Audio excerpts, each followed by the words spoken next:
ہم نے ولایت کو ایک نعرے میں محدود کر دیا کہ ولایت کیا ہے کہ ولایت یہ نعرے ہے، نعرے ولایت سب کو علی ولی اللہ، تو یہ ولایت علی ہے۔ بچے کو کلمہ رٹوا دیا کہ لا الہ الا اللہ محمد رسول اللہ علی ولی اللہ و خلیفتہ بلا فاصل، کہ بھائی یہ معاشرہ کیا ہے؟ ولائی معاشرہ ہے۔ ولائی معاشرہ وہ ہے جو نظام علی میں زندگی گزارے۔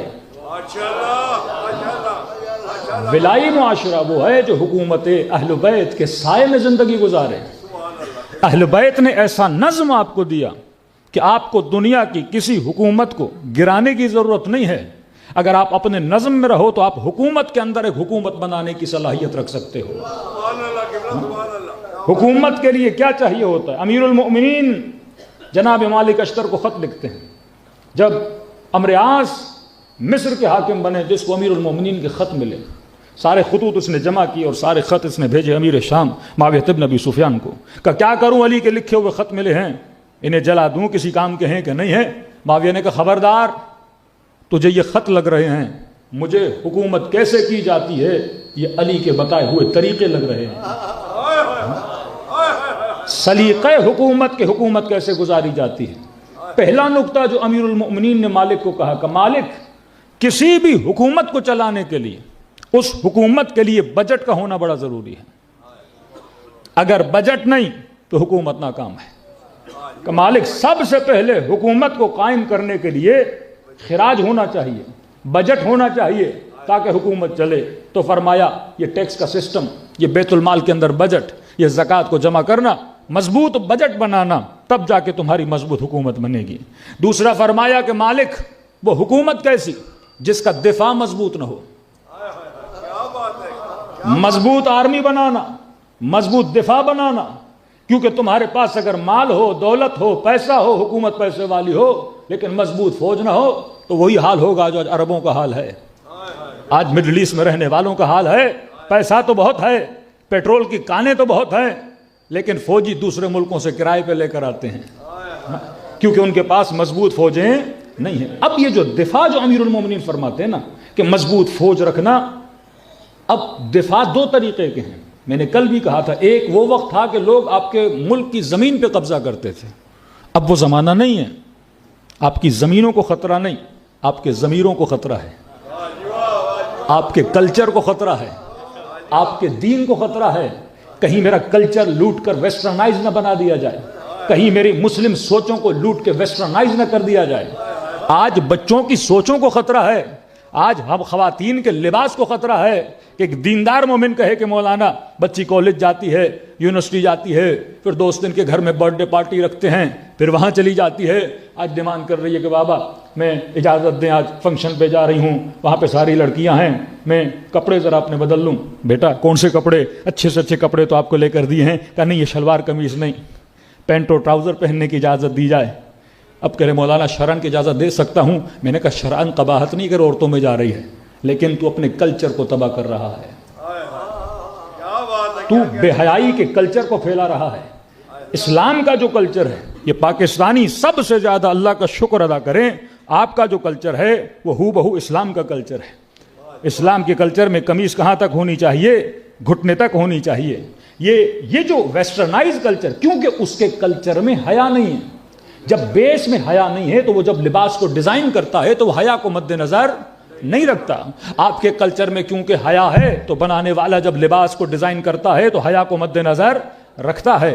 فرمایا اگر گھر میں حیا نہیں تو اس گھر میں عقل نہیں، اس گھر میں غیرت نہیں، اس گھر میں نسلیں کیا ہو جاتی ہیں؟ بگڑ جاتی ہیں۔ تو آج جس چیز پہ ضرب لگائی جا رہی ہے وہ کلچر ہے۔ تبھی رہبر معظم فرماتے ہیں دو طرح کی جنگیں ہیں، ایک ہارڈ وار، ایک سافٹ وار، ایک جنگ سخت، ایک جنگ نرم۔ جنگ سخت ہوتی ہے بموں سے، میزائلوں سے، جنگ نرم ہوتی ہے تمہاری نسلوں کو لباس چوری کرنے سے، تمہارے کلچر کو تباہ و برباد کرنے سے، تمہاری سوچوں کو تباہ و برباد کرنے سے۔ اور فرمایا جنگ سخت سے اتنا خطرہ نہیں ہے جتنا جنگ نرم سے خطرہ ہے، کیونکہ جنگ سخت میں جسم کاٹے جاتے ہیں، جنگ نرم میں اس کے ایمان کو کاٹا جاتا ہے۔ فرمایا مالک، ایک تو اکنامک مضبوط ہونی چاہیے، دوسرا تمہارا دفاع مضبوط ہونا چاہیے، تیسرا فرمایا کہ مالک اگر کوئی حکومت بناتے ہو اس میں عمارت، اس میں بلڈنگز، اس میں ساخت و ساز، اس میں روڈ، لوگوں کے لیے بہترین نظام، حکومت بنانا۔ اب امیر المؤمنین نے فرمایا، اب سوال ہے کہ اہل بیت جب پردے غیب میں جا رہے ہیں، کشیوں کو کوئی سسٹم دے کر نہیں گئے؟ نظام چلانے کے لیے اکنامک سسٹم چاہیے۔ آپ کے 7ویں امام کے زمانے میں سب سے مضبوط ترین سسٹم بنایا گیا، دا آرگنائزیشن آف لا، جس میں امام نے وکلا کا سسٹم بنایا۔ آپ شیعوں کو نظام خمس دے کر گئے، مطلب ہمیں کسی سے بجٹ لینے کی ضرورت نہیں ہے، ہم آپس میں ایک بجٹ بنا سکتے ہیں۔ کس کے نام پر؟ خمس کے نام پر۔ اب امام کو یہ طاقت ہے کہ وہ مصلی اٹھائے تو مصلی کے نیچے سے اشرفیاں نکالے، مصلی کے نیچے سے پیسے نکالے۔ لیکن جب امام پردے غیب میں چلا گیا یا چلے گئے تو سوال ہے کہ جب مولا پردے غیب میں ہیں تو کیا آج ہمارے مولوی کو یہ طاقت ہے کہ مصلی کے نیچے سے اشرفیاں نکالے؟ یا کسی مومن کو طاقت ہے کہ مصلی اٹھائے تو پیسے نکالے؟ تو ہمیں نظام دینے کی ضرورت ہے، معجزے دینے کی ضرورت نہیں ہے۔ معجزہ امام کے لیے ہے، لیکن اگر امام نہیں تو ہم کیا کریں؟ اب آؤ قرآن کی طرف۔ ہمیں ایک نظام دیا، ہم ایک نظام کے ماننے والے ہیں جس کا نام ہے نظام ولایت، امیر المومنین کا نظام۔ یہ ولایت ہے کیا؟ بارہا نوجوان نسلیں اس کو سمجھ نہیں پاتی۔ میں نے تیسری مجلس میں اشارہ کیا تھا کہ سورہ بقرہ میں خدا ہر مسلمان کو کہتا ہے کہ نماز قائم کرو، زکوٰۃ دو، پھر کہتا ہے وَارْكَعُوا مَعَ الرَّاكِعِينَ، رکوع کرنے والوں کے ساتھ رکوع کرو۔ پھر فرمایا وَاسْتَعِینُوا بِالصَّبْرِ وَالصَّلَاةِ، مدد مانگو صبر سے، مدد مانگو نماز سے۔ وَإِنَّهَا لَكَبِيرَةٌ إِلَّا عَلَى الْخَاشِعِينَ، بڑی عجیب آیت ہے۔ کہا کہ مدد مانگو صبر سے، مدد مانگو نماز سے۔ وَإِنَّهَا صیغہ تانیث ہے، انہا سے مطلب کون؟ صبر نہیں، صلاۃ۔ وَإِنَّهَا لَكَبِيرَةٌ إِلَّا عَلَى الْخَاشِعِينَ، لیکن یہ جو نماز ہے یہ کار مشکل ہے، اسے وہی انجام دے سکتا ہے جو بندہ خاشع ہے۔ اب سوال ہے اگر کسی کا جوان بیٹا مر جائے اس پر صبر کرنا مشکل ہے یا 2 رکعت نماز پڑھنا؟ کون سا کام مشکل ہے؟ آپ نے 1 کروڑ بینک سے نکلوایا کہ جا رہا ہوں کوئی گاڑی لینے، کوئی چھوٹا سا فلیٹ لینے، اور جیسے بینک سے نکلے کوئی بندہ آپ کے پیسے مار کے چلا گیا۔ اب کوئی کہے کہ پیسے لوٹ لیے گئے ہیں، اس پہ صبر کرو، یہ صبر کرنا مشکل ہے یا مسجد میں جا کے 2 رکعت نماز پڑھنا؟ صبر کرنا مشکل ہے۔ خدا نخواستہ کسی کو کینسر کی بیماری ہو گئی، ڈاکٹر نے کہا 3 مہینے میں مر جاؤ گے، اس پر صبر کرنا مشکل ہے یا مولانا کہے مسجد میں آ کے 4 رکعت نماز پڑھو؟ صبر کرنا مشکل ہے۔ قرآن کہتا ہے نہیں، کہتا ہے انہا لکبیرۃ الا علی الخاشعین، یہ جو نماز ہے، یہ جو صلاۃ ہے، اس پہ چلنا مشکل ہے، اس پہ وہی چل سکتا ہے جو بندہ خاشع ہے، جس کا قلب یہ قرآن ہے، وَاعْتَبِرُوا يَا أُولِي الْأَلْبَابِ۔ اس کے بیچ میں ایک آیت خدا کہتا ہے کہ تم تم حق و باطل کو بدلتے ہو جبکہ تجھے پتا ہے کہ حق کیا ہے اور تم حق کے پیچھے نہیں چلتے ہو۔ اس کے فوراً بعد کہتا ہے کہ صبر کرو، ساتھ دو، مدد مانگو، کس سے؟ صبر سے، نماز سے۔ لیکن یہ نماز جو ہے یہ کار مشکل ہے۔ اب ذرا 5 منٹ اپنے ذہن کو زور لگاؤ کہ خدایا نماز تو آسان ہے، صبر مشکل ہے۔ بیٹے کی موت پہ صبر کرنا، گھر کے لوٹنے پہ صبر کرنا، بدن کے زخموں پہ صبر کرنا، مال کی چوری پہ صبر کرنا، بڑی بڑی بیماریوں پہ صبر کرنا، یہ مشکل ہے۔ لیکن خدا کہتا نہیں، یہ نماز بڑا کار مشکل ہے، اسے وہی انجام دے سکتا ہے جو بندہ خاشع ہے۔ اب سمجھنا پڑے گا یہ نماز ہے کیا جس پہ چلنا اتنا مشکل ہے، کیونکہ ہمارے ذہنوں میں جو نماز ہے خدا اس نماز کی طرف اشارہ نہیں کر رہا۔ یہ مسجدوں میں جو آ کر نماز پڑھتے ہو یہ ظاہر نماز ہے، باطن نماز کچھ اور ہے۔ تبھی پورے قرآن میں 1 مرتبہ نہیں آیا کہ نماز پڑھو کا نہیں، اقیم الصلاۃ، نماز قائم کرو، وآتوا الزکاۃ، اور زکات دو۔ یہ قیام الصلاۃ کیا ہے کہ جس نماز کو قائم کیا جائے، کہ نماز پڑھو، زکات دو، وارکعوا مع الراکعین، اور رکوع کرنے والوں کے ساتھ مل جاؤ۔ یہ نہیں کہا سجدے کرنے والوں کے ساتھ، یہ نہیں کہا نماز پڑھنے والوں کے ساتھ، یہ نہیں کہا مسلین کے ساتھ، کہا رکوع کرنے والوں کے ساتھ۔ رکوع میں چلے جاؤ. یہ کون ہے رکوع کرنے والے؟ عجب ہے کہ خدا نے جب علی کی ولایت کا اعلان کیا تو جماعت کے عالم میں، حالت نماز میں اور رکوع کے عالم میں کیا کہ میں اللہ تمہارا ولی، میرا رسول تمہارا ولی، تیسرا وہ تمہارا ولی جو حالت رکوع میں زکات دیتا ہوا نظر آ جائے. علی کی شہنشاہی ہے، علی کی بادشاہی ہے، علی اس میں الہی ہے. ہر ایک میزان پہ تولا، زبان کے ساتھ دل بولا علی مولا، علی مولا، علی مولا. نعرہ حیدری. وَارْكَعُوا مَعَ الرَّاكِعِينَ، رکوع کرنے والوں کے ساتھ رکوع میں چلے جاؤ. یہ کون ہے رکوع کرنے والے؟ اللہ نے 3 اطاعتیں، 3 ولیوں کا ذکر کیا. انما ولیکم اللہ ورسولہ والذین آمنوا الذین. تیسرا وہ ولی ہے جو نماز قائم کرے، جو صاحب ایمان ہے، جو زکوٰۃ دے اور حالت رکوع میں دے. اس میں کوئی اختلاف نہیں، شیعہ ہو سنی ہو سب کہتے ہیں کہ رکوع میں زکوٰۃ دینے والی شخصیت کا نام ہے علی بن ابی طالب.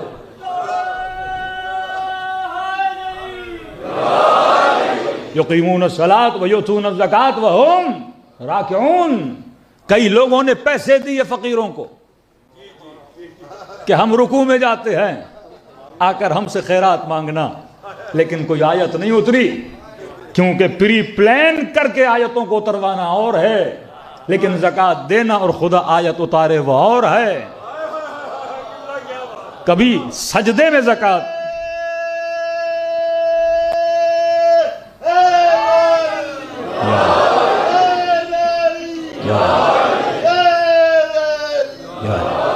اب سوال ہے کہ رکوع میں وَارْكَعُوا مَعَ الرَّاكِعِينَ، رکوع کرنے والوں کے ساتھ مل جاؤ. اور کون ہے رکوع کرنے والے؟ کس کی امامت میں جانا ہے؟ اب آزائی تیسرا ولی وہ ہے جو حالت رکوع میں زکوٰۃ دیتا ہوا نظر آ جائے. تبھی کسی نے امیر المومنین سے پوچھا، مولا یہ جو کہا گیا وَاسْتَعِينُوا بِالصَّبْرِ وَالصَّلَاةِ وَإِنَّهَا لَكَبِيرَةٌ إِلَّا عَلَى الْخَاشِعِينَ، یہ نماز بڑا کار مشکل ہے. یہ نماز ہے کیا؟ فرمایا انا الصلاۃ، میں علی وہ نماز ہوں جس کی ولایت پہ چلنا بڑا کار مشکل ہے. بڑے بڑے نمازی بھاگ جائیں گے، بڑے بڑے عابد علی کے مقابلے میں آ جائیں گے. یہ وہ نظم ولایت ہے جس پہ چلنا بڑا مشکل ہے. اب سوال یہ ہے، اس ولایت کو ایکسرسائز کرنے کے لیے جس عبادت کو خدا نے چنا اس کا نام ہے نماز. اس پہ ذرا غور کریں.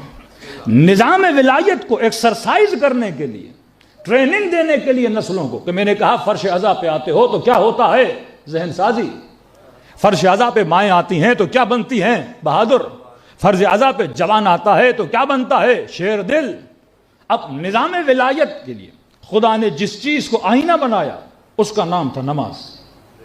یہ 17 منٹ کی نماز، یہ نماز نہیں، یہ نظم ولایت ہے. یہ نماز نہیں، یہ معاشرے کو چلانے کا نظم ہے. اور کتنا پیارا نظم ہے.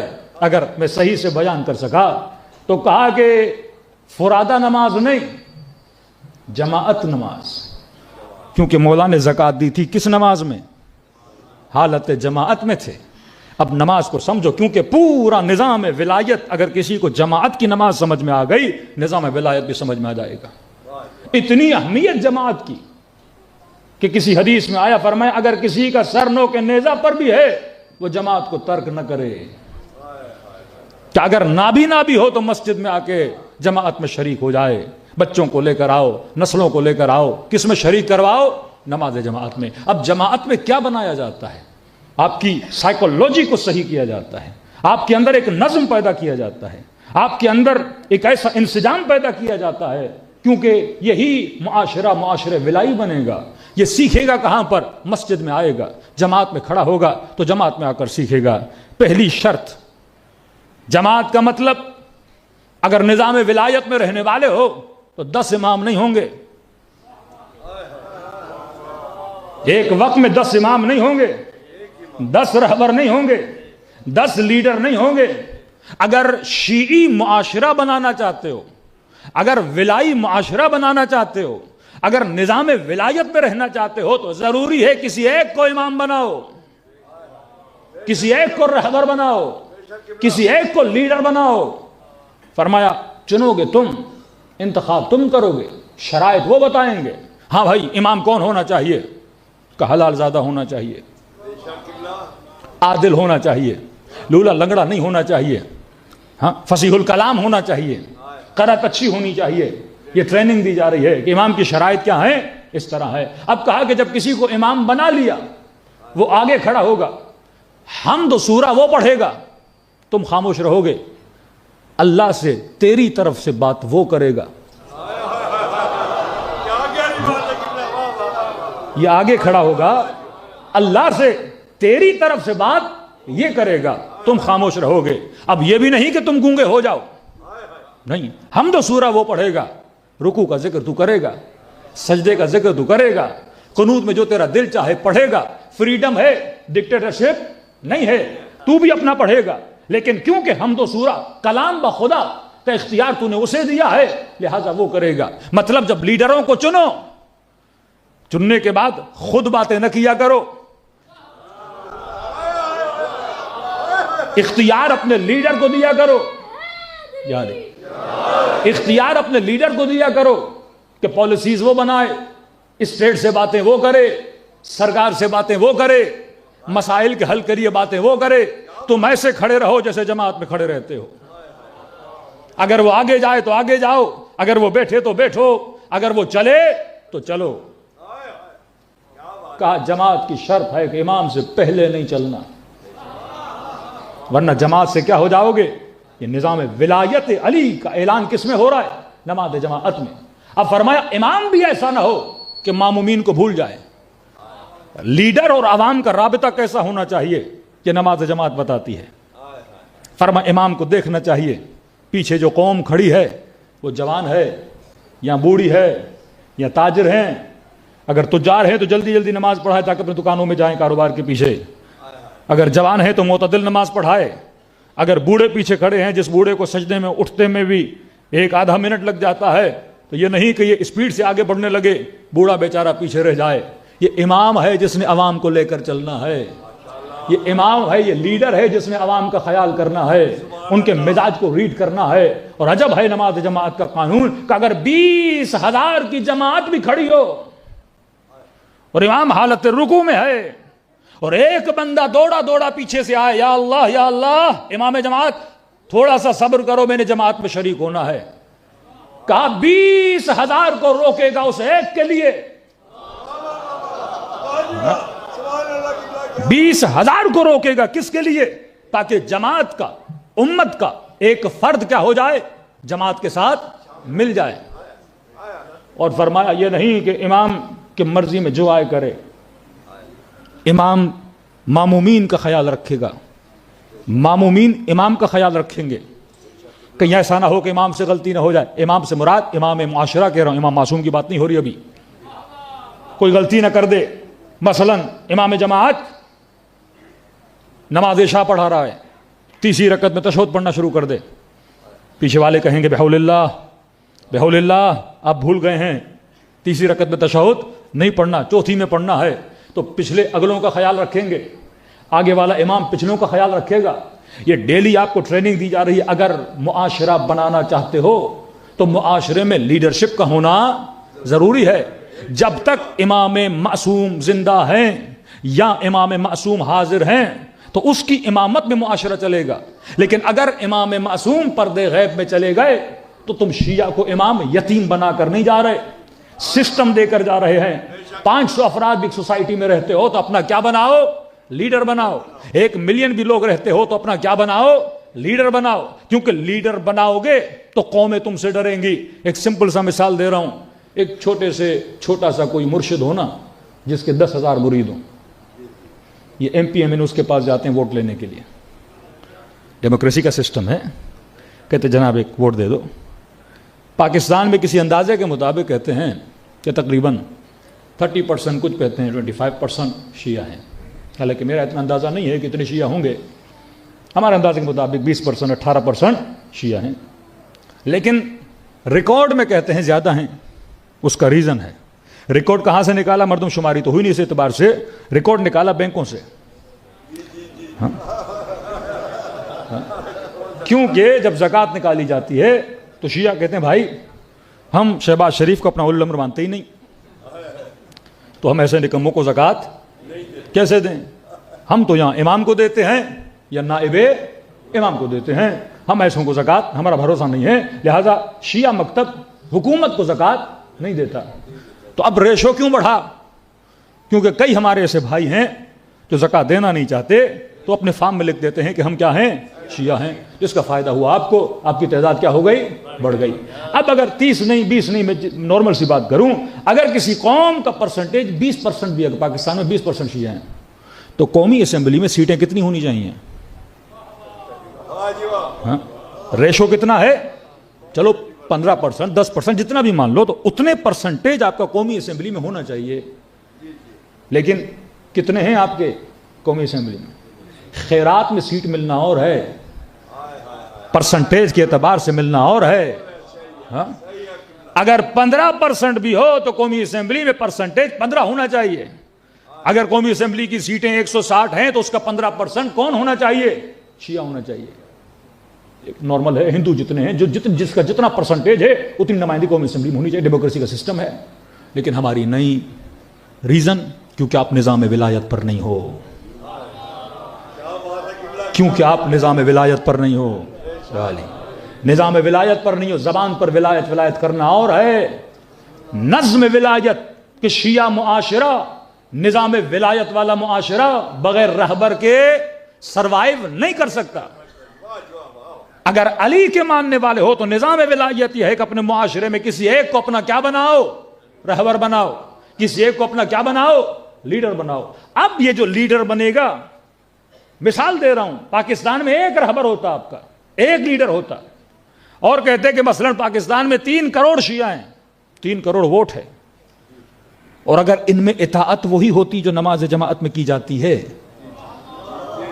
کہ امام جھکے تو یہ جھکیں، امام اٹھے تو یہ اٹھیں، امام کے کہنے پہ پوری جماعت اٹھے اور بیٹھے، یہ پریکٹس ہے کہ ایک بندہ سجدے میں جاتا ہے 20,000 لوگ پھر سجدے میں جاتے ہیں، ایک بندہ قنوت میں جاتا ہے تو 20,000 لوگ قنوت میں جاتے ہیں، اس کے اشارے پہ جماعت اٹھتی ہے، اس اشارے پہ جماعت بیٹھتی ہے۔ یہ ٹریننگ دی جا رہی ہے کہ ولائی معاشرہ بننا چاہتے ہو تو جماعت دیکھو، کیونکہ ولایت امیر المؤمنین کا اعلان بھی کہاں ہوا؟ جماعت میں ہوا۔ اگر بچے آئیں گے، پروپر جماعت پڑھیں گے، ان کی بچپن سے ان کا ایک برین بنے گا کہ اس طرح ہم نے اطاعت کرنی ہے، کہ مولانا تھوڑی لمبی نماز پڑھا رہے کہ نہیں صبر کرو، کھڑے رہو، اگر جماعت میں رہنا ہے تو صبر بھی کرنا پڑے گا، امام کے پیچھے چلنا پڑے گا۔ تو اگر پاکستان میں 2.5 کروڑ ووٹ بھی ہوں شیعوں کے، آپ کا رہبر ایک ہو، آپ کا لیڈر ایک ہو، اور مد مقابل پارٹیوں کو پتا ہو کہ جو ان کا رہبر کہے گا، جو ان کا لیڈر کہے گا، یہ اسی کو ووٹ ڈالیں گے، تو یہ آپ کے رہبروں کے پاؤں میں بیٹھ جائیں اور آفرز دیں کہ جناب 2.5 کروڑ ووٹ دو، جتنی سیٹیں چاہیے لو، جتنی وزارتیں چاہیے لے لو، جو کچھ آپ کو چاہیے بڑی آسانی سے آپ کو مل سکتا ہے۔ لیکن ان کو بھی پتا ہے جب قوم رہبروں کی مانتی ہی نہیں ہے تو ان سے ووٹ کیسا لینا، ان کے مسائل کیسے حل کرنا۔ آج ہمارا کوئی بچہ جیل میں چلا جاتا ہے، کوئی مسنگ پرسن میں چلا جاتا ہے، مختلف مسائل اس قوم کے اوپر آتے ہیں، مطلب جہاں پہ 2.5 کروڑ شیعہ ہوں اور پتا چلے کہ 8 لاکھ پارا چناری ہیں اور ان کا راستہ بند کر دیا گیا ہے، اور کھانا نہیں پہنچ رہا ان تک، دوائی نہیں پہنچ رہی ان تک، پھر افسوس تو کرنا چاہیے نا اپنی موجودیت پر۔ ہاں اپنے وجود پہ انسان کو افسوس کرنا چاہیے نا، کہ میں 2-2 کروڑ کا دعویٰ کروں، کتنے پاکستان ملک میں شیعہ رہتے ہیں، لیکن ہم اپنے شیعہ بھائی تک کھانا نہیں پہنچا سکتے۔ وہ شیعہ جو فلسطین کے لیے تو آواز اٹھائے، یہاں سے وہاں تک ان کی مدد کرے، لیکن اپنے خون، اپنے شیعہ، اپنے ہم عقیدہ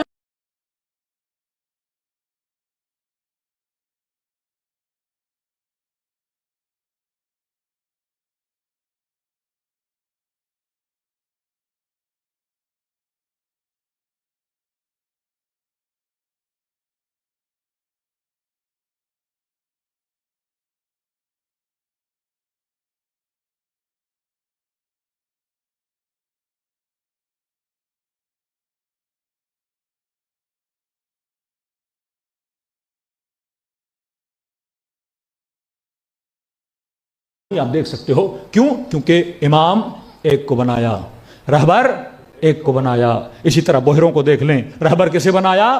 ایک کو بنایا۔ وہ سیاسی پارٹی ہو، مذہبی جماعت ہو، کوئی خاص ٹولہ ہو، جن کے پاس ایک رہبر ہو اور رہبر کی اطاعت ہو۔ آج یمنی کامیاب کیوں ہیں؟ کیونکہ یمنیوں نے رہبر ایک کو بنایا۔ 6 جنگیں یمنی دیکھ چکے ہیں، گاؤں کے گاؤں، بستیوں کی بستیاں ان کی تباہ ہو چکی ہیں، لیکن آج بھی سیسا پلائی دیوار کی طرح کھڑے ہیں ایک ہی وجہ سے، کیونکہ ان کا رہبر کون ہے؟ ایک ہے۔ آج پوری دنیا کا فوکس اس پر ہے، آج خامنئی کو مارا جائے، آج خامنئی کو شہید کیا جائے۔ بھائی کیوں؟ کہتے ہیں کیونکہ رہبر چلا جائے گا تو قوم بٹ جائے گی۔ جن قوموں میں رہبر نہیں ہوتے وہ قومیں بٹی ہوئی قومیں ہوتی ہیں، جن قوموں میں رہبر ہوتے ہیں وہ قومیں کامیاب ترین قومیں ہوتی ہیں۔ تو اگر آپ کے پاس واحد رہبریت ہو، دوسرا رہبر مضبوط کیسے ہوگا؟ امیر فرماتے ہیں اسے بجٹ چاہیے، تو اہل بیت آپ کو نظام خمس دے کر گئے۔ اقیم الصلاۃ و آتوا الزکاۃ، اقیم الصلاۃ و آتوا الزکاۃ، نماز قائم کرو، زکوٰۃ دو۔ جب تک پیسہ نہیں دو گے نظام ولایت مضبوط کیسے ہوگا؟ یہ نظم کیسے چلے گا؟ قوموں کے اندر غریب بھی ہیں، بیوہ بھی ہیں، مسکین بھی ہیں، یتیم بھی ہیں، ان سب کی دیکھ بھال کون کرے گا؟ اب ایک چھوٹا سا خاکہ آپ کو دے رہا ہوں، جو نیٹ ورک آف اہل البیت ہے، یہ نیٹ ورک بغیر مسجد کے چل ہی نہیں سکتا۔ ولایت علی بغیر نماز کے، بغیر مسجد کے کبھی بھی معاشرے میں آپ کا سروائیول نہیں ہو سکتا۔ فرمایا خمس دو۔ آج اگر کوئی آپ کا کوئی رہبر پاکستان میں بن بھی جاتا ہے، ہاں، چھوٹے چھوٹے ذاکروں کے پاس، چھوٹے چھوٹے مولویوں کے پاس بڑی بڑی گاڑیاں، بڑے بڑے پروٹوکول، لیکن آپ کے ملک کی قیادتیں جاتی ہیں پیٹرول کے لیے پریشان ہوتی ہیں۔ نظام کیسے چلے گا؟ فرمایا ہم نے تجھے نظام خمس دیا، اپنی کمائی کا 5واں حصہ، جس کا آدھا سہم امام ہے، آدھا سہم سادات ہے۔ اب 5 منٹ کے لیے تصور کریں پورے پاکستان کے شیعوں کا لیڈر ایک ہو، اور یہ پوری قوم جب خمس نکالے، اب جب رہبر بنے گا تو اس کے پاس ظاہر ہے تمام مراجع کے اجازے بھی ہوں گے۔ اب اجازہ رہبر کو اس طرح ملتا ہے کہ جناب آپ 50% جو پاکستان کا خمس آتا ہے آپ اپنی قوم پہ لگاؤ، 50% آپ حوض علمیہ میں بھیج دو تاکہ دوسرے شیعوں پر بھی کیا ہو جائے؟ خرچ ہو جائے۔ یہاں تک کہتے ہیں اگر آپ کی قوم میں اتنی ضرورت ہے آپ 70% اپنی قوم پہ کیا کر سکتے ہو؟ لگا سکتے ہو۔ 2.5 کروڑ لوگ اگر خمس نکالیں اور سارا پیسہ کس کی طرف جائے؟ رہبر کی طرف جائے، ٹھیک ہے؟ جو قوم کا لیڈر ہے وہ واحد رہبر ہے۔ اب یہ معاشرے تک رہبر پیغام کیسے پہنچائے گا؟ فرمایا کہ تمہاری جو مسجدیں ہیں یہ تمہارے سنگر ہیں، تمہاری جو مسجدیں ہیں یہ سمجھو معاشرے کے مضبوط پلر ہیں۔ اب ہر شہر میں کتنی شیعہ مساجد ہیں اور ایک شہر میں کتنے نماز جمعہ ہوتے ہیں؟ ہر مولانا جو نماز جمعہ پڑھتا ہے منیمم اس کے پاس 500 لوگ ہیں۔ اگر ایک رہبر ہو وہ سارے امام جمعہ اور جماعتوں کو اپنا نمائندہ بنا دے کہ بھائی آپ جہاں جہاں شہر میں امام جمعہ جماعت ہیں یہ سارے کس کے نمائندے ہیں؟ اس رہبر کے نمائندے ہیں۔ وہ مولوی کامیاب ہوتا ہے معاشرے میں جس کا ہاتھ مانگنے والا نہ ہو، دینے والا ہو، ٹھیک ہے؟ لوگوں کا عالم کی طرف رجوع ہونا چاہیے۔ جو کانسیپٹ اہل بیت نے دیا، 7ویں امام نے اپنے وکیل بنائے۔ چھوٹا سا واقعہ بتا رہا ہوں، بصرے میں 2 مومنین میں جھگڑا ہوا، مولا کا وکیل تھا بصرے میں، بلایا ان کو، کیوں لڑ رہے ہو؟ ایک تھا داماد ایک تھا سسر، بیٹی مر گئی۔ اب جھگڑا اس پہ تھا جو بیٹی کا مال تھا وہ شوہر کہتا تھا میرا ہے، باپ کہتا تھا میرا ہے۔ آخر میں جھگڑا ہوا، بات بنی 700 درہم پر، داماد مقروض بنا 700 درہم کا، بہت لڑے۔ تو انہوں نے کہا لڑائی کس وجہ سے ہے؟ کہ 700 درہم کی وجہ سے۔ تو مولا کے وکیل نے کہا کہ میں تجھے 700 درہم دے دیتا ہوں، لڑائی کو یہیں پہ کیا کرو؟ ختم کرو۔ ہم پسند نہیں کرتے کہ شیعہ پیسے کی وجہ سے آپس میں لڑیں، اپنی جیب سے دے رہا ہوں، شرط یہ ہے یہاں سے باہر نکلو گے ایک دوسرے کی برائیاں نہیں کرو گے۔ جب یہ گلے ملے اور باہر نکلنے لگے، کہنے لگا یہ 700 درہم میرے نہیں تھے، جعفر صادق کے تھے، مولا نے مجھے دیے ہوئے ہیں کہ اگر معاشرے میں 2 شیعہ آپس میں لڑیں اور پیسے کی وجہ سے لڑیں، پیسہ دے کر ان کے مسئلے کو کیا کرو؟ حل کر دو۔ اب مسجد کے مولانا کو ہونا چاہیے مضبوط، پورے محلے کا رجوع کس کی طرف ہونا چاہیے؟ مولانا کی طرف، نہ کہ سیٹھ لوگوں کی طرف، نہ کہ بنگلے والوں کی طرف، نہ کہ بزنس مینوں کی طرف۔ کس کی طرف رجوع ہونا چاہیے؟ عالم کی طرف۔ عالم کب مضبوط ہوگا؟ امیر المؤمنین جب تمہارے پاس بجٹ ہوگا۔ بجٹ کیسے جمع ہوگا؟ جب ساری قوم خمس دے گی اپنے رہبر کو، اور یہ رہبر بجٹ بنائے گا، اور یہ سارا کس کو بھیجے گا؟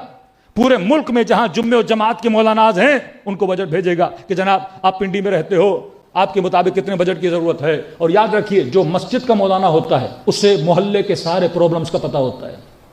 کس کی بیٹی بیوہ ہے, کس جوان شادی کا مسئلہ ہے, کون بیچارہ بیمار ہے. تو اب یہ سارا رجوع کس کی طرف ہوگا؟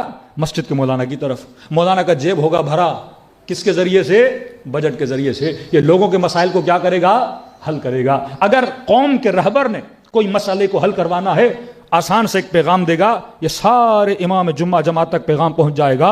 وہ شیعہ فرد فرد تک مسجد کے لاؤڈ کے ذریعے سے پیغام کو پہنچایا جائے گا. وہ چاہے شیعوں نے ووٹ کس کو دینا ہے, وہ یکجہتی کس طرح کرنی ہے, وہ کسی فتنے سے بچنا ہے, وہ غالیت سے بچنا ہے, وہ نصیریت سے بچنا ہے, یہ سارا سسٹم اس کو کیا کرے گا؟ سنبھالے گا. تو اہل بیت ہمیں کیا دے کر گئے؟ سسٹم دے کر گئے. خمینی صاحب نے یہی سسٹم لاگو کیا. پہلے انہوں نے ایک طاغوت حکومت کو گرایا, پھر ایک حکومت بنائی. آج آغا خامنئی کو حکومت کے بجٹ کی ضرورت نہیں ہے. شیعہ جتنا خمس دیتے ہیں اسی سے بہت سارا بجٹ بن جاتا ہے. جس قوم کو اہل بیت نے خمس کا سسٹم دیا ہو, جس خمس کے آدھے کا آدھا سیم سادات ہو, کیا اس قوم میں کوئی سید غریب ہونا چاہیے؟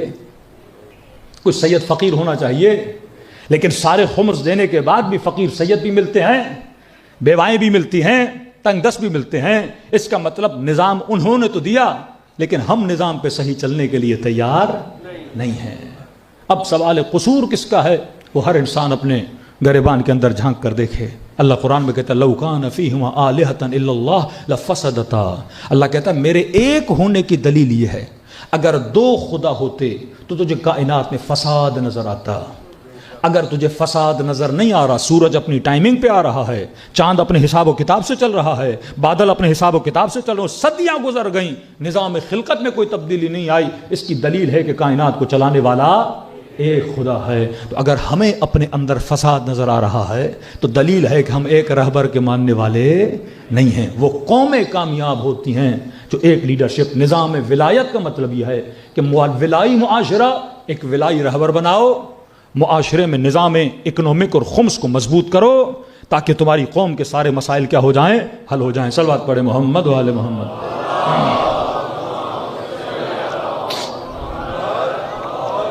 محمد وعجل فرجہم. میں کراچی میں تھا.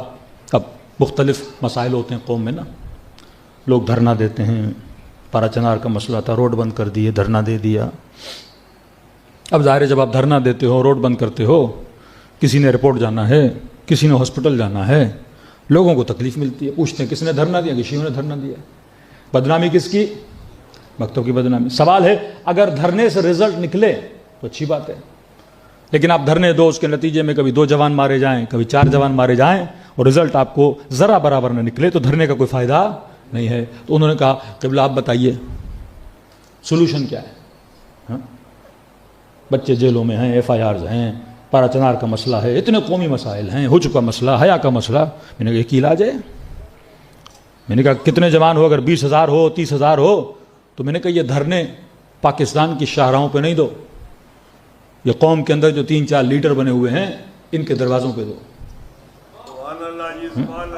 یہ بہترین علاج ہے. قوم کا کوئی بھی مسئلہ ہو, کیونکہ جو نظام ولایت سے ہٹے ہوئے ہیں وہ قوم کو کیا کر رہے ہیں؟ تباہ و برباد کر رہے ہیں. جس قوم کے اندر واحد لیڈرشپ پیدا نہیں ہونے دے رہے, 3 لیڈرشپیں, 4 لیڈرشپیں, 5 10 لیڈر بنا دو. میں نے کہا تھا اگر پاکستان میں 10 خمینی آ جائیں تب بھی تباہی ہوگی, کیونکہ 10 ہوں گے.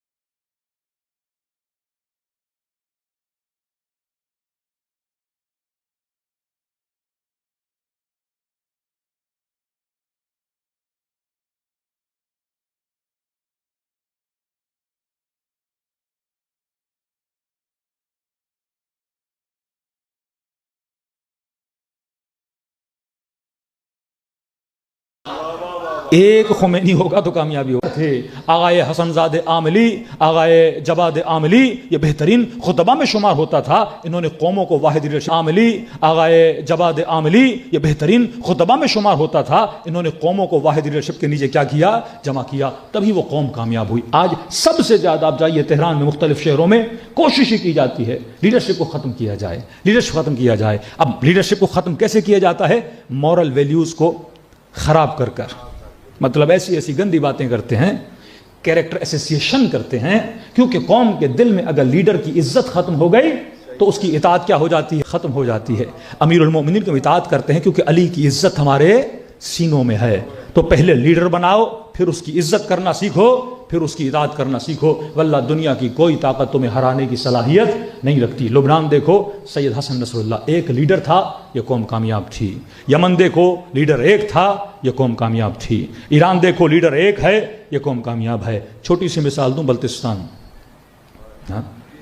آپ کے پنجاب پہ کسی مولوی پہ ایف آئی آر کٹے، ایف آئی آر اگر صحیح کٹے تو وہ مولوی ہو یا غیر مولوی ہو اسے قانون کا سامنا کرنا پڑتا ہے. لیکن جو آپ دیکھتے ہیں سیاسی ایف آئی آرز ہیں یا مذہبی ایف آئی آرز ہیں، کسی ٹولے کے زور پہ زبردستی پہ کاٹی جاتی ہے. یہاں پہ بڑی آسانی سے آپ کا مولانا مسجد میں بھی ہوگا، پولیس کان سے پکڑ کے لے کر چلی جائے گی. یہ جرت کسی کو بلتستان میں نہیں ہوئی، ہاں کسی کو نہیں ہوئی. سخت ترین ایف آئی آریں کاٹی، سخت ترین جلوس نکلے کہ اس مولوی کو پکڑو. لیکن بلتستان میں کسی کی جرت ہے کہ کسی عالم کے گریباں میں ہاتھ ڈالے. دلیل کیونکہ بلتستان میں لیڈرشپ ایک ہے، ایک لیڈرشپ ہے. آپ جمعہ دیکھو بلتستان کا، عالم ایک اعلان کرتا ہے، مجال قوم اس کی بات کو نہ مانے. جہاں لیڈرشپ ایک ہوتی ہے وہاں آپ کا عالم بھی مضبوط ہوتا ہے، وہاں آپ کی قوم بھی کیا ہوتی ہے؟ مضبوط ہوتی ہے. یہ نظام امیر المومنین ہے جس کی ٹریننگ کہاں دی جاتی ہے؟ نماز میں دی جاتی ہے. نماز میں آئیں گے بچوں میں نظم پیدا ہوگا، بچوں میں ضبط پیدا ہوگا. آپ چھوٹی چھوٹی مچھلیوں کو دیکھیے، جب دریا میں تیرتی ہیں تو بڑے بڑے ویلز آتے ہیں، ان کا مقابلہ نہیں کر پاتے. کیوں؟ کیونکہ چھوٹی مچھلیاں جب مل کے تیرتی ہیں تو ایسے لگتا ہے بہت بڑی مچھلی ہے. پرندوں کو دیکھیں، جب آسمان میں پرواز کرتے ہیں تو مل کے پرواز کرتے ہیں، نظم بھی ہوتا ہے، رعب بھی ہوتا ہے، ایک دہشت بھی پیدا کرتے ہیں. اس کی چھوٹی سی مثال عاشورہ کا جلوس ہے.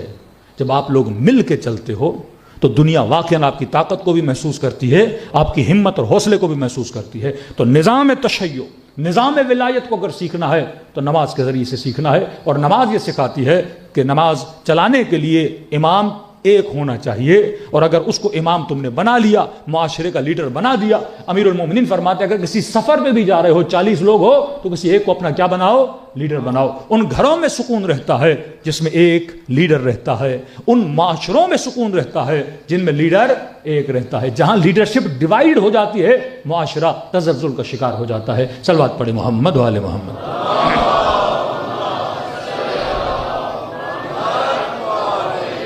واجل فہم. افسوس ہے بس ہماری قوم میں کافی عرصے تک واحد لیڈرشپ رہی، لیکن بعض احمقوں نے، بعض نادانوں نے اس بہترین نظام کو، زکوٰۃ کس نے منوائی تھی؟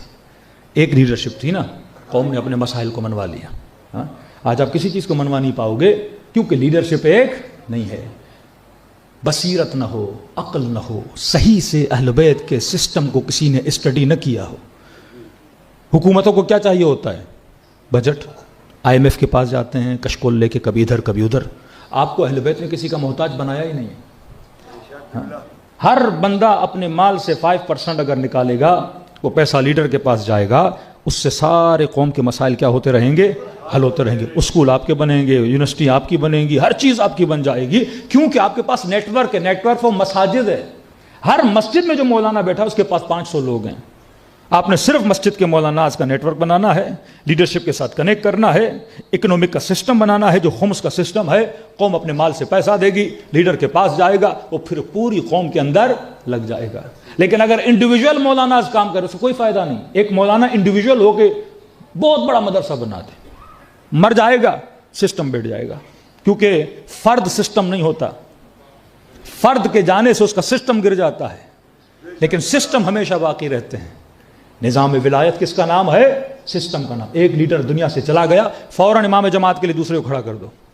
ہاں جماعت ٹوٹنی نہیں چاہیے. عجیب فلسفہ نماز ہے.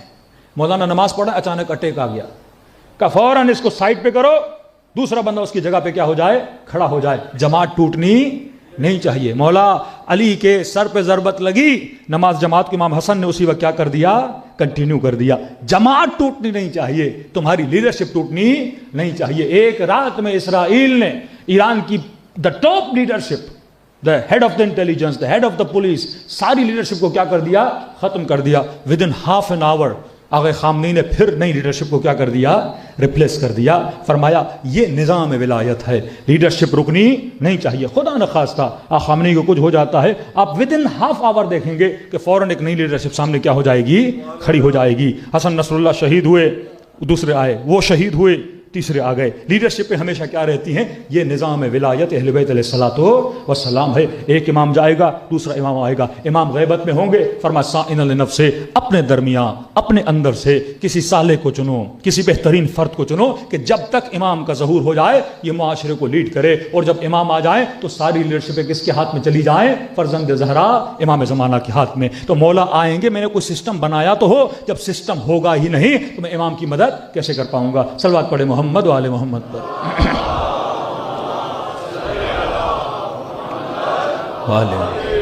وَأَجِّلْ فَرَجَهُمْ.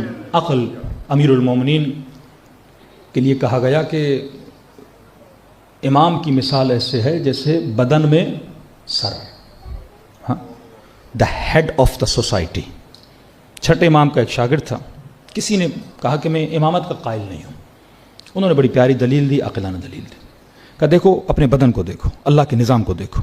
اس بدن میں ہاتھ ہیں, زبان ہے, کان ہیں, آنکھیں ہیں, پاؤں ہیں, ٹانگیں ہیں, کا سب کچھ ہے, ہاں ہے. کہا کہ اس پورے بدن کو کون کنٹرول کرتا ہے, ہاں, پورے بدن کو کون اس کو چلاتا ہے, کہ عقل. عقل اس بدن کو نظم دیتی ہے. اس وقت میں تقریر بھی کر رہا ہوں, زبان بھی چل رہی ہے, کلام بھی ہو رہا ہے, ہاتھ بھی چل رہے ہیں, آنکھوں سے دیکھ بھی رہا ہوں. اور کہا کہ جس میں عقل نہ ہو اسے کیا کہتے ہیں, دیوانہ, پاگل. بیٹھے گا اچانک ادھر کودے گا, ادھر کودے گا, چیزیں ادھر پھینکے گا, کبھی ہاتھ ادھر جائے گا, کبھی ادھر جائے گا, کبھی ناچے گا, کبھی بیٹھے گا, کبھی روئے گا. دنیا کہے گی کیا ہوا اس کو, عقل نہیں ہے اس میں. ہاتھ تو اپنی جگہ ہیں, آنکھیں تو ہیں, زبان تو ہے, بدن, ہر چیز اس کے پاس ہے جو آپ کے پاس ہے. لیکن جب اس کے اعضاء میں تعادل نہیں ہوگا کہ ہاتھ ادھر جا رہا ہوگا, زبان ادھر جا رہی ہوگی, کبھی اچھلے گا, کبھی کودے گا, تو دنیا کیا کہے گی, اس میں عقل نہیں ہے. عقل کون ہے, فرمایا عقل بدن کا امام ہے. یہ بدن کو نظم دیتا ہے کہ کب اٹھنا ہے, کب چلنا ہے. یہ سارے اعضاء کو مل کر جل کر معاشرے میں چلاتا ہے, تب جا کے یہ عقل مند بنتا ہے. تو اگر بدن میں امام نہیں تو اس کو دیوانہ بولا جاتا ہے. اگر معاشرے میں امام نہیں تو ان لوگوں کو دیوانہ بولا جائے گا. اپنی مرضی سے کوئی دیوار پہ سر مارے گا, اپنی مرضی سے کوئی کاروائی کرے گا, اپنی مرضی سے کوئی غلط کام کرے گا, تو یہ دیوانے معاشرے ہیں جن میں لیڈر نہیں ہوتا. جن معاشروں میں بدن میں لیڈر امام ہے, معاشرے میں لیڈر امام ہے. اپنے لیے کسی کو کیا بناؤ, امام بناؤ. جب تک امام نہیں بناؤ گے, رہبر نہیں بناؤ گے, تب تک تمہارا معاشرہ سروائیو نہیں کر سکتا. صلوات پڑھے محمد و آل محمد.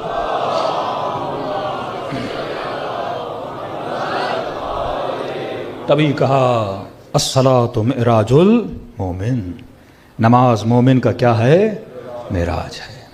نماز میں شکر بھی ہے, نماز میں انس بھی ہے, نماز میں ولایت بھی ہے, نماز میں معاشرے کو کس طرح چلایا جائے اس کا ہنر بھی ہے. اب بچوں کو چھوٹی سی نماز شکر, پھر جاؤں کربلا کی طرف, کہ جب نماز پڑھو تو اکثر بچے کہتے ہیں کیوں پڑھوں, ایک تو ولایت کا نظام, فرادہ نماز پڑھوں اس میں تو ولایت نہیں, اکیلا پڑھ رہا ہوں.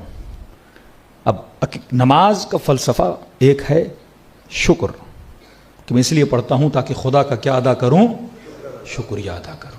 خدا نے اتنی نعمتیں دی ہیں, مال کی, دولت کی, صحت کی, اولاد کی, شکر ادا کروں. اب چھوٹے سے شکریہ آپ کو بتا دوں تاکہ گھر میں جائیں تو اپنے بچوں کو آپ سمجھا سکیں. اپنے ہاتھ کو دیکھیے, ہاتھ کے پچھلے حصے کو آپ دیکھتے ہیں کہ جو انگلیوں کے اوپر کا حصہ ہے اس میں آدھا گرام 1.5 گرام کھال ایکسٹرا ہے. 5 منٹ کے لیے سوچو خدا یہ ایکسٹرا کھال نہ دیتا, ہم میں سے کوئی بھی اپنے ہاتھ کو بند نہ کر پاتا. لیکن خدا نے یہی کھال یہاں نہیں دی کیونکہ اس نے بند نہیں ہونا. کیا بات ہے قبلہ، کیا بات. آدھا گرام بھی کھال آگے نہیں دی، لیکن پچھلی آپ انگلیوں پر اوپر کھال دی ہے کیونکہ انگلیوں نے کیا ہونا ہے؟ بند ہونا ہے. 2 منٹ کے لیے اپنے بچے کو بیٹا یہ تصور کرو یہ انگوٹھا تمہارا نہیں، اس کو ایسے کر دو. اب ہم تجھے آدھا گھنٹہ دیتے ہیں، انگوٹھا بند کرو اور اپنی قمیض کا بٹن بند کر کے دکھاؤ. انگوٹھا نہ ہو تو بٹن بند کرنا انسان کے لیے کیا ہے؟ مشکل ہے. خاتون کے لیے سالن بنانا کیا ہے؟ مشکل ہے. کسی چیز کو بے وجہ اس نے نہیں دیا، ہر چیز کو سوچ سمجھ کے پروردگار عالم نے دیا ہے. فرمائے 5 منٹ کے لیے سوچو، بچہ پیدا ہوتا اس کے دانت ہوتے تو ماں کے لیے عذاب بن جاتا. مولا فرماتے 5 منٹ کے لیے سوچو، اگر پیدا ہوتا ہی عقل مند ہوتا شرم سے مر جاتا جب اپنے کپڑوں کو نجس کرتا. بڑا آدمی کپڑے نجس کر لے کتنا شرمندہ ہوتا ہے. بچہ کپڑا خراب بھی کر رہا ہوتا ہے پھر بھی مسکرا رہا ہوتا ہے. معصوم فرماتے کیونکہ اللہ نے عقل نہیں دی، خدا نہیں چاہتا تھا یہ بچپنے میں کیا ہو؟ شرمندہ ہو. جب اس کو عقل دی تو اس کا مطلب یہ ہے کہ اب اس نے سوچ سمجھ کے اپنی زندگی میں آگے بڑھنا ہے. کہ بچہ پیدا ہوتا ہے اسے ساری وٹامنز چاہیے اور خدا نے ساری وٹامنز ماں کے دودھ کے اندر رکھ دی ہیں. یہ ہے سجدہ شکر، یہ ہے نماز شکر کہ تم نے خدا کا کیا کرنا ہے؟ شکر ادا کرنا ہے. ذرا سوچو، منہ کے پانی کو میٹھا بنایا، آنکھ کے پانی کو نمکین بنایا. اگر منہ کا پانی نمکین ہوتا تو انسان کیا ہوتا؟ منہ خشک ہو جاتا. اگر آنکھ کا پانی میٹھا ہوتا تو آنکھیں خشک ہو جاتی کیونکہ آنکھ کے اندر چربی ہے. جس طرح کسی چیز کو سرکے میں رکھا جاتا ہے خراب نہ ہو، چربی کے لیے ضروری ہے کہ نمک والی چیز میں رکھا جائے تاکہ خراب نہ ہو. اس نے تیری آنکھوں کو کیا بنایا؟ نمکین بنایا. اور منہ میں پانی تو دیا لیکن بڑا برابر سے دیا، اتنا زیادہ بھی نہ دیا کہ تیرے منہ سے جھاگ گرتی رہے. اتنا دیا جس کی منہ میں جتنے پانی کی کیا تھی؟ ضرورت تھی. ہر چیز کو اس نے حساب و کتاب سے رکھا، ہر چیز کو اس نے ترتیب سے بنایا. تو یہ کون سا سجدہ ہے؟ یہ کون سی نماز ہے؟ نماز شکر ہے کہ اللہ کا شکر ادا کرو کہ خدا تو نے اتنا ترتیب کے ساتھ مجھے بدن دیا، تو نے مجھے اتنی نعمتیں عطا کی ہیں. وہ خدا کہ ایک دانہ زمین میں ڈالتے ہو مختلف رنگوں میں بنا کے نکالتا ہے. خاک کا رنگ بھی وہی ہے، پانی کا رنگ بھی وہی ہے، لیکن ایک دانہ ڈالو تو کوئی پھل لال بن کے نکلتا ہے، کوئی پیلا بن کے نکلتا ہے، کوئی میٹھا بن کے نکلتا ہے، کوئی کھٹا بن کے نکلتا ہے. تو یہ کون سی نماز ہے؟ نماز شکر ہے. فرمایا لاکھ سجدے شکر کرو پھر بھی انسان کے لیے کم ہے جتنی خدا نے انسان کو نعمتیں دی ہیں. ہمارے استاد کہتے تھے اگر کان فلیٹ ہوتے، جیسے آپ نے گدھے کے کان دیکھے ہیں، جانوروں کے کان دیکھے ہیں سیدھے سیدھے ہوتے ہیں، انسان کے کانوں میں کروٹیں ہیں. کہ اگر کان فلیٹ ہوتے تجھے آواز تو آتی پر پتہ نہ لگتا آواز کہاں سے آ رہی ہے. یہ کانوں کی جو کروٹیں ہیں تجھے بتاتے ہیں کہ آواز لیفٹ سے آ رہی ہے یا رائٹ سے آ رہی ہے. ہر چیز کو خدا نے کس چیز سے بنایا؟ حساب و کتاب سے بنایا. اب یہ چیزیں انسان ذہن میں رکھے، اتنا بہترین نظم اور ضبط خدا نے اہل بیت کے چاہنے والوں کو دیا. ہمیں سسٹم دیا گیا ہے، ہم سسٹم پہ عمل نہیں کرتے. مولانا فلاں ذاکر نے یہ پڑھ دیا، فلاں مولوی نے یہ پڑھ دیا. بھائی ایک رہبر اوپر ہوتا تو 4 ڈنڈے بھی مارتا، ان کو کان سے پکڑ کے سیدھا بھی کرتا. قوم میں اطاعت ہوتی، بول دیتا اس کو کوئی سنے نہ کیوں غلط باتیں کرتا ہے. لیکن آج کیا ہے؟ جب قوموں میں رہبریت لیڈرشپ نہیں ہوتی تو 2 ٹکے کے لوگ کیا بن جاتے ہیں؟ رہبر بھی بن جاتے ہیں. 4 فالوونگ حاصل کر کے کیا بن جاتے ہیں؟ لیڈر بھی بن جاتے ہیں. فرمایا نہیں، جس قوم میں رہبریت ہو پھر وہ رہبر کسی مالک اشتر کو قوم کی ہدایت کے لیے بھیجتا ہے، کسی ابو ذر غفاری کو قوم کی ہدایت کے لیے بھیجتا ہے. تو اگر ہمارے چند مولانا حضرات اس چیز پہ راضی ہو جائیں اور قوم میں ایک واحد لیڈرشپ، کیونکہ یہ اتنا بڑا گناہ کبیرہ ہے، اتنا بڑا گناہ کبیرہ ہے. قوم کو بھائی بکریاں بھی جاتی ہیں تو ایک چرواہا ہوتا ہے، بکریاں بھی ہو نا، 1000 بکریاں ساتھ چلتی ہیں تو کوئی درندہ ان پہ اٹیک نہیں کرتا. لیکن بکری جب اکیلی ہو جاتی ہے 10 درندے اس کو چیرتے بھی ہیں پھاڑتے بھی ہیں. یہاں جو ہمیں چیرا اور پھاڑا جا رہا ہے اس کی دلیل یہ ہے کہ ہمارے اوپر کوئی ایک واحد چرواہا نہیں ہے. اگر وحدت کی طرف آتے بھی ہیں تو 4-5 اور آ جاتے ہیں تاکہ قوم میں کیا پیدا کرتے ہیں؟ فساد اور جھگڑا پیدا کر دیتے ہیں. تو جب تک قوم کے بڑے آپس میں نہ بیٹھیں، ایک لیڈرشپ قائم نہ کریں، قوم کے اندر جتنا فساد ہوگا وہ خواتین میں، وہ بچوں میں، وہ جوانوں میں، وہ خمس کی صحیح تقسیم نہیں ہوگی، اور اس صحیح تقسیم نہ ہونے کی وجہ سے اگر کوئی غریب گناہ میں پڑتا ہے، اگر کوئی جوان گناہ میں پڑتا ہے، یہ سارے قوم کے گناہ، جن کی جانیں چلی جاتی ہیں، جن کو کاٹا جاتا ہے، جن کو راستے روک کر گولیاں ماری جاتی ہیں، یہ سارے گناہ پھر ان لوگوں کے سر پر ہوں گے جنہوں نے قوم میں واحد لیڈرشپ پیدا کرنے کی کوشش بھی نہیں کی، بات بھی نہیں کی۔ ہر بندہ اپنی جگہ پہ خوش ہے کہ جناب مجھے تو میری روزی مل رہی ہے، لیکن قوم جانے اور قوم کا کام جانے۔ یہ امیر المومنین کا کردار نہیں ہے۔ امیر المومنین نے سختیاں کاٹیں، محنتیں کاٹیں۔ وہ جنگ صفین والے، صفین نتیجہ ہے کس چیز کا؟ کہ قوم علی پہ جمع نہیں ہوئی۔ اگر صفین والے امیر المومنین پہ جمع ہو جاتے، یہ جنگ صفین مولا علی جیتی ہوئی جنگ تھی جو ہاتھوں سے نکل گئی۔ کربلا نتیجہ ہے کہ قوم حسین پہ جمع نہیں ہوئی۔ اگر قوم حسین پہ جمع ہو جاتی، کبھی مولا کا سر نہ کٹتا، نوکے نیزہ پہ نہ جاتا۔ اگر قوم مولا حسین پہ جمع ہو جاتی، کبھی سیدہ زینب کی چادر نہ لٹتی۔ عبرت لو کربلا سے۔ اگر واحد لیڈرشپ پہ جمع نہیں ہوگے، تمہارے ساتھ وہی ہوگا جو کربلا میں ظلم ہوا تھا اور ہو رہا ہے۔ فلسطین میں ظلم کیوں ہو رہا ہے؟ امت مسلمہ میں واحد لیڈرشپ نہیں ہے۔ پارا چنار میں ظلم کیوں ہو رہا ہے؟ کیونکہ پاکستان میں واحد لیڈرشپ نہیں ہے۔ کوئٹہ میں لوگ کیوں مارے جاتے ہیں؟ کیونکہ ہمارے یہاں واحد لیڈرشپ نہیں ہے۔ جب تک واحد لیڈرشپ نہیں ہوگی، وہ یہ جوانوں کی انرجی ضائع ہو رہی ہے، تنظیمی سسٹم تباہ و برباد ہو رہا ہے۔ پاکستان کی ریڑھ کی ہڈی شیعہ جوان، شیعہ تنظیمی سسٹم، سارے سسٹم تباہی اور بربادی کی طرف آگے بڑھے کیونکہ ہمارے یہاں واحد لیڈرشپ نہیں تھی۔ یہ برٹن کا رول ہے، ڈیوائیڈ اینڈ رول۔ لوگوں کو ڈیوائیڈ کرو، پھر ان کے اوپر کیا کرو؟ حکومت کرو۔ حسین نام ہے دلوں کو جوڑنے کا۔ کتنی محنت ہے ابا عبداللہ کی کہ ہم قوم کو توڑ رہے ہیں، حسین فرش عزا پہ بلا کر مومنوں کو ملا رہے ہیں۔ کبھی اربعین پہ بلا کے تمہیں دکھا رہے ہیں، دیکھ اپنی طاقت۔ جب تو واحد ہو جاتا ہے تو دنیا رش کھاتی ہے تمہارے اوپر۔ اور جب نظم، ماتم نظم کا نام ہے نا، 7 ہاتھ اٹھتا ہے پھر سینے پہ آتا ہے۔ یہ کیا ہے؟ نظم اور ضبط ہے۔ تمہاری ہر چیز میں کیا ہونا چاہیے؟ نظم اور ضبط ہونا چاہیے، تب جا کے دنیا کی کوئی طاقت تمہیں شکست نہیں دے سکتی۔ دلوں کو کربلا لے جائیں، سلام کرے ان ہستیوں پہ۔ کل غازی عباس کے مصائب پڑھے، آج ایک چھوٹا سا واقعہ سنو غازی کا۔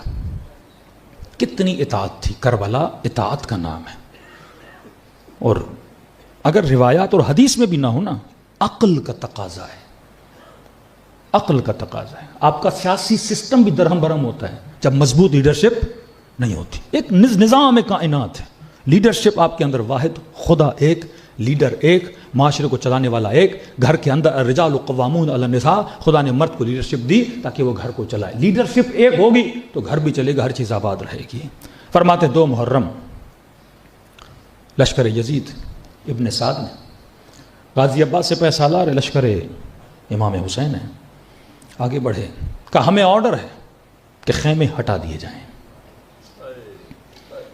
کیونکہ پہلے خیمے لگائے تھے انہوں نے پانی کے کنارے، کسی کو پیاس لگے تو پانی پیے۔ کا آرڈر اور حکم ہے کہ خیمے کیا کیے جائیں؟ ہٹا دیے جائیں۔ یہ کہنا تھا کہ نہیں ہٹائیں گے تو لشکر یزید نے کہا ہم آئیں گے اور سارے خیمے اکھاڑ دیں گے۔ کہتے ہیں حضرت عباس نے یہ سنا، غازی عباس کو جلال آیا۔ تاریخ کربلا لکھتی اتنا جلال تھا کہ حضرت عباس نے اپنی تلوار نکالی، تلوار نکالنے کے بعد خط کھینچی، کہا اگر کسی میں جرت ہے تو اس خط کو پار کر کے دکھائے۔ خیمے تو دور کہ آپ سیدانیوں کے خیموں تک پہنچو گے۔ کہا اتنا جلال، اتنی ابوت کہ ایک بھی لشکر یزید کا فرد آگے بڑھنے کی جرت نہیں کر رہا تھا۔ کہا میں کھڑا ہوں، ہے کسی میں جرت، اس لائن کو پار کر کے دکھائے۔ فضا کہتی ہیں کہ امام حسین سیدہ زینب کے خیمے میں آئے، بی بی کا نام ہے شریکت الحسین، شریک غم، شریک کربلا، ہر چیز وہ شریک ہیں جناب زینب کبریٰ۔ بھائی کو دیکھا کہ برادر بہن قربان جائے، اتنے پریشان کیوں ہو؟ فرمایا زینب تو نے سنا نہیں، عباس نے خط کھینچی ہے۔ کہا جی حسین سنا ہے، مجھے فخر ہے اپنے غازی پہ، عباس کے ہوتے ہوئے کس میں جرت کہ ہمارے خیموں تک آ جائے؟ کہا یہ ہو ہی نہیں سکتا۔ فرمایا جی بہن زینب میں جانتا ہوں عباس کے ہوتے ہوئے خیموں تک کوئی آ نہیں سکتا، لیکن زینب میں اس وقت جنگ نہیں چاہتا، میرا دل ہے کہ خیمے ہم ہٹا دیں کسی اور جگہ پہ لگا دیں. تو بیوی نے فرمایا کہ حسین بھیا اس میں پریشان ہونے کی کیا بات ہے, آپ عباس کو اشارہ دیں, وہ فوراً خیمے ہٹائے گا. کہ عباس نے آج تک آپ کو نہ بولا, آپ کا اشارہ کافی ہوتا ہے. عباس وہی کرتے ہیں کہ زینب میں بھی جانتا ہوں جو کہوں گا کریں گے, لیکن مجھے خوف ہے کہیں میرے شیر کا دل ٹوٹ نہ جائے, لہذا میں نہیں کہوں گا زینب. حسین کیا کہنا چاہتے ہیں کہ زینب یاد ہے حسن کے جنازے کو لے کر جا رہے تھے, ظالموں نے تیروں کی بارش کر دی تھی, میرے غازی کو اتنا جلال تھا, تلوار نکالی کہ مولا ابھی اجازت دیں, لشکر والوں کو قلع کما کر دیتا ہوں. میں نے عباس کے ہاتھ کو تھاما, میں نے کہا عباس یہاں نہیں, ہم جنگ کربلا میں کریں گے. چپ ہو گئے, جی میرے مولا. کہ زینب مدینے میں جب والی نے بلایا تھا بہترامی کی, عباس نے آواز کو سن لیا, دوڑے دوڑے دربار میں کہ مولا ابھی کہو, سر قلم کر کے قدموں میں ڈال دوں. میں نے پھر روکا, میں نے کہا عباس ابھی نہیں, جنگ کربلا میں کریں گے. کہ زینب یاد ہے ہور نے جب راستہ روکا تھا, لجام فرس میں ہاتھ ڈالا تھا, عباس کو اتنا جلال آیا, تلوار نکالی کہ مولا جنگ ابھی شروع کرتے ہیں. میں نے کہا عباس ابھی نہیں, کربلا. کہا زینب اب کیا کہوں, اب تو کربلا بھی آ گئی, کیا کہہ کر اپنے شعر کو روکوں گا. بولیں گے نہیں مولا اب تو کربلا آ گئی. تو سیدہ نے فرمایا کہ حسین بھیا آپ پریشان نہ ہو, میں عباس سے بات کرتی ہوں. مولا حسین چلے گئے. فضا کو کہا ذرا میرے قمر بنی ہاشم کو تو بلانا, میرے عباس کو تو ذرا بلانا.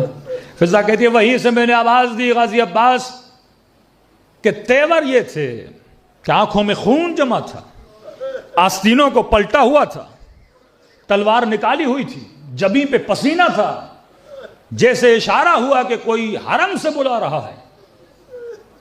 آہستہ آہستہ آئے اور مجھ سے کہا جی اماں فضا, میں نے کہا علی کی بیٹی زینب بلا رہی ہیں. کیا تھا ادب غازی عباس کہ جیسے سنانا کہ بہن بلا رہی ہیں, کہ جلدی جلدی سے آستینوں کو سیدھا کرنا شروع کر دیا, اپنے ہاتھ سے ماتھے کے پسینے کو پوچھا, خیمے کے باہر کھڑے ہوئے تلوار کو نیام میں ڈالا. تھوڑی دیر کھڑے ہوئے کہ جو جاہ و جلال تھا, جو غیظ و غضب تھا وہ بیٹھ جائے. جب بیٹھ گیا اذن مانگا, اجازت ملی. فضا کہتی ہیں ایسے زینب کے سامنے بیٹھے جیسے چھوٹا بچہ ماں کے سامنے بیٹھ جاتا. جی آقا زادی. عباس سنا ہے خط کھینچی ہے, دشمن کو للکارا ہے. کہ جی بی بی میرے ہوتے ہوئے کس کی جرت, خیموں کی طرف آنکھ اٹھا کر بھی دیکھے, جب تک میں زندہ ہوں بی بی کوئی آگے نہیں آئے گا. عباس میں جانتی ہوں تیرا بھی غرور ہے, تم نے دشمن کی آنکھوں میں آنکھیں ڈال کے چیلنج کیا ہے کہ میرے ہوتے ہوئے خط کوئی پار نہیں کر سکتا.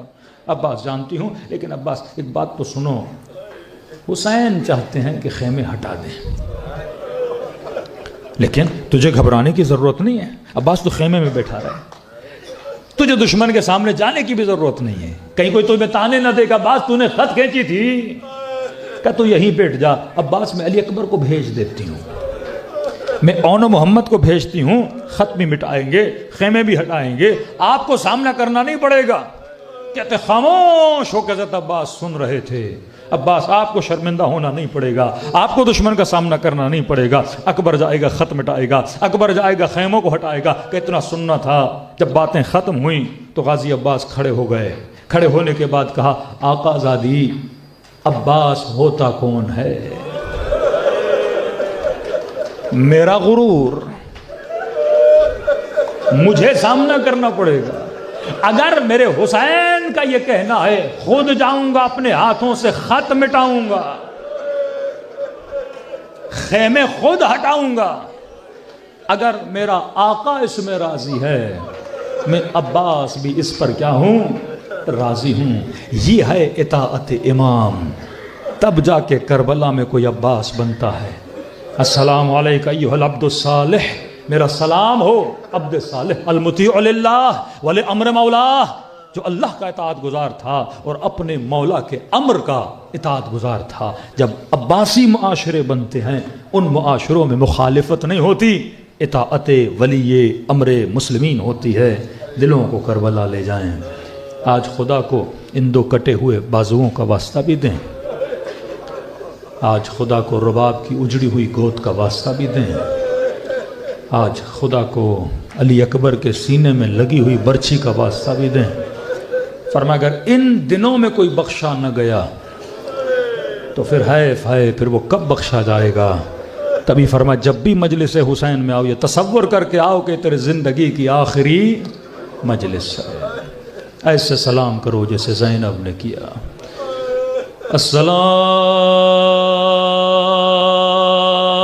السلام علی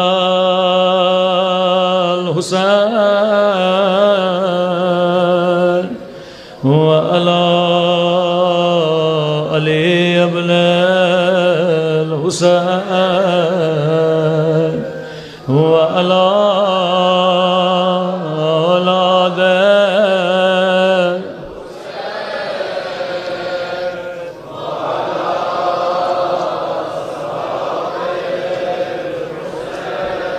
سب مل کے السلام علی وعلی علی ابن وعلی اولاد وعلی اصحاب سب مل کے السلام علی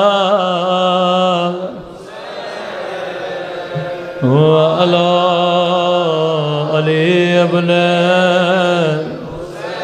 آواز صحیح کریں سب مل کے وعلی اولاد وعلی اصحاب میرا سلام ہو زینب کی لٹی ہوئی چادر پہ.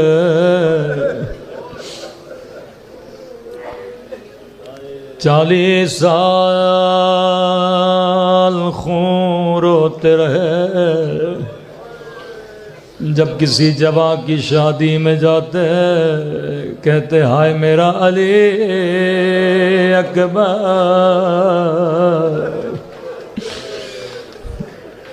جب کسی چھوٹی بچی کو دیکھتے کہتے ہائے میری سکینہ.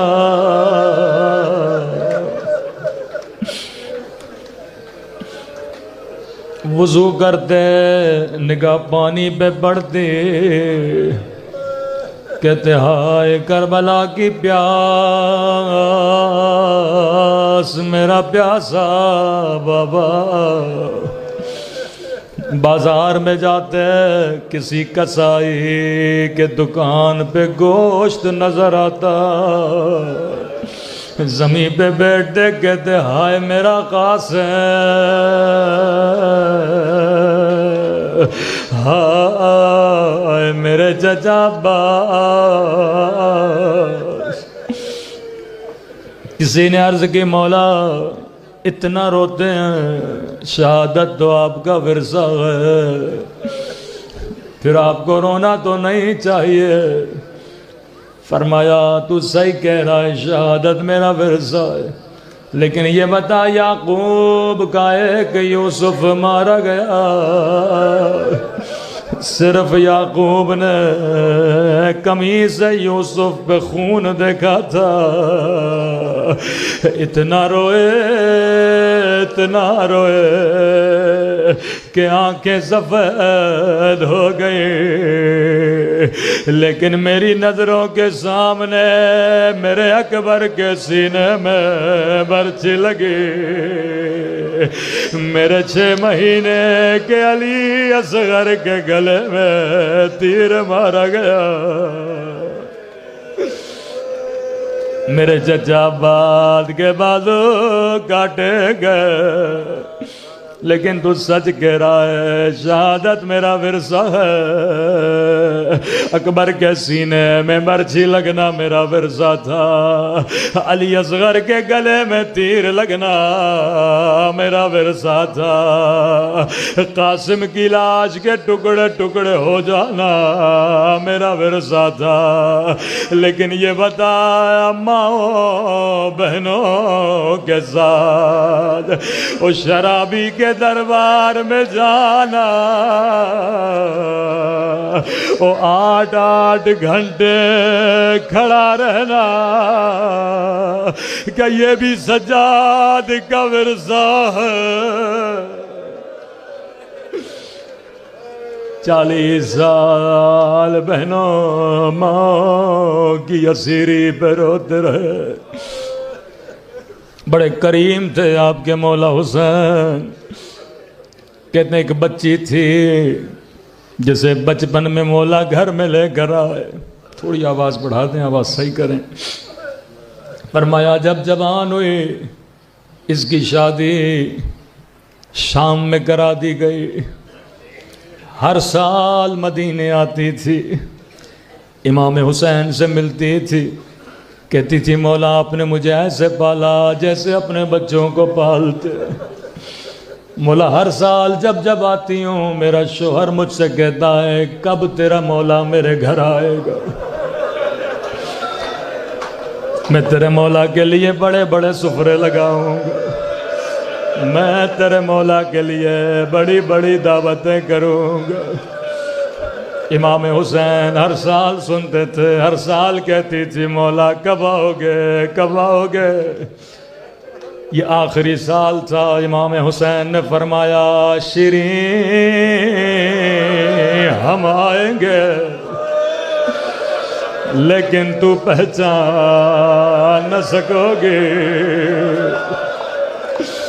یہ مومنہ اپنی جگہ سے کھڑی ہو گئی، کہنے لگی مولا ان آنکھوں کو نکال دو جو اپنے مولا کو نہ پہچانے۔ امام نے کہا شیریں بیٹھ جا، تیرا قصور نہیں ہوگا، ارے حالات بدل جائیں گے۔ لیکن شیرین حسین کی ایک وصیت یاد رکھنا، جی میرے مولا، فرمایا شیرین قیدی بڑے مظلوم ہوتے ہیں، جب کبھی کوئی قیدی نظر آئے انہیں گھر لے کر جانا، کھانا کھلانا، خدمت کرنا۔ مولا جب تک زندہ ہوں آپ کی وصیت پہ عمل کروں گی۔ شیرین اپنے وطن چلی گئی اور زینب بے وطن ہو گئی۔ لٹا ہوا قافلہ جب بازار میں گزرنے لگا، شیرین کے شوہر کی نگاہ ننھی سی بچی کے زخمی کانوں پہ پڑ گئے، او زخمی رخساروں پہ پڑ گئے۔ دوڑا دوڑا گھر گیا کہ شیرین ہمیشہ کہتی تھی جب کوئی قیدی نظر آئے اسے گھر لے کر آؤں۔ او شیرین میری زندگی گزر گئے، میں نے کبھی 4 سالہ قید نہیں دیکھے، بڑے مظلوم قیدی ہے، کان بھی زخمی ہے، رخساروں پہ نیلے نشان ہے۔ کہتی ہے جلدی کر، میرے مولا کی وصیت ہے۔ دعوت دی، مولا نے قبول کی۔ قیدی بیویوں کا قافلہ شیرین کے گھر میں داخل ہوا۔ اللہ جانے زینب پہ کیا گزری ہوگی، جسے زینب نے قرآن پڑھایا، جسے زینب نے حجاب سکھایا، اس کے سر پہ چادر موجود ہے۔ علی کی بیٹی مومنہ نے جلدی جلدی سے سفرہ لگایا، پانی رکھا کہ قیدی بیویوں جتنا پانی پینا ہے پی لو، ابھی میں کھانے کا بندوبست کرتی ہوں۔ قیدی بیویوں نے کہا مومنہ ہمیں پانی نہیں چاہیے، ہمیں کھانا نہیں چاہیے. اے قیدی بیویوں کیا چاہتی ہو؟ کہ مومنہ اگر اجازت دو تیرے گھر میں ماتم کر لے، کیونکہ ہم بڑے مظلوم ہیں. ایک دن میں میرے گھر سے 18 لاشیں نکلی ہے، کسی نے مجھے رونے نہیں دیا.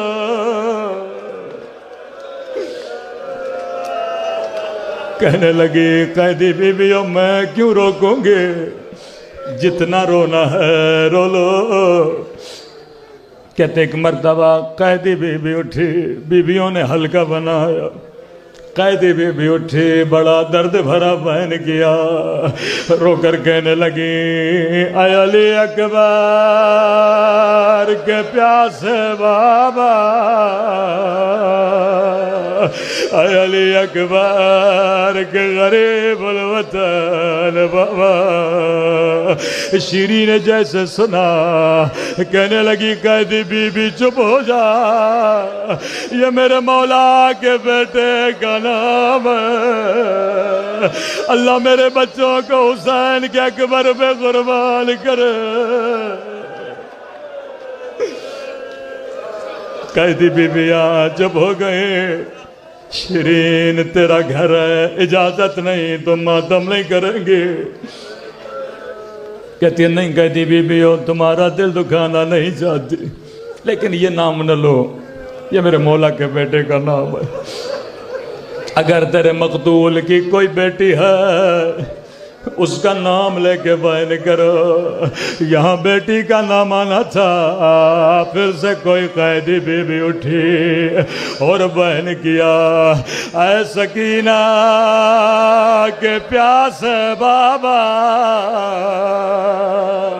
اے سکینہ کے غریب الوطن بابا.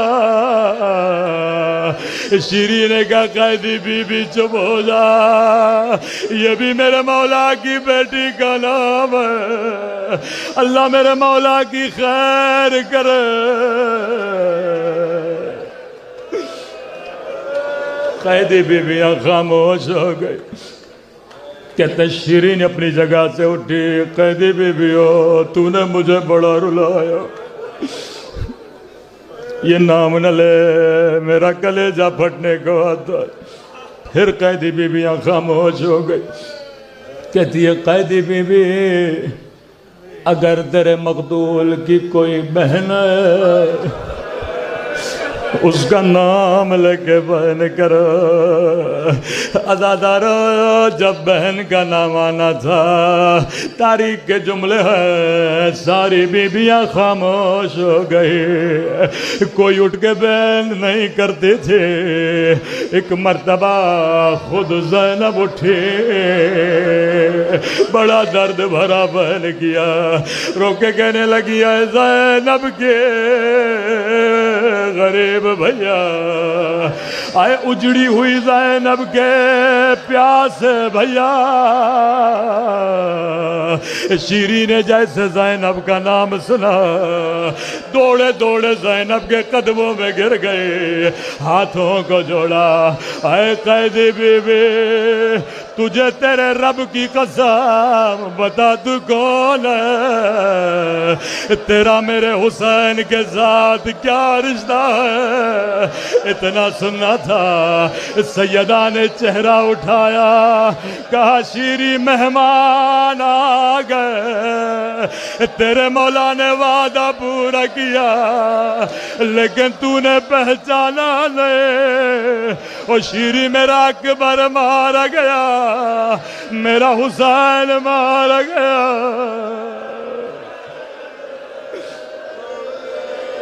الا لعنت اللہ علی القوم الظالمین.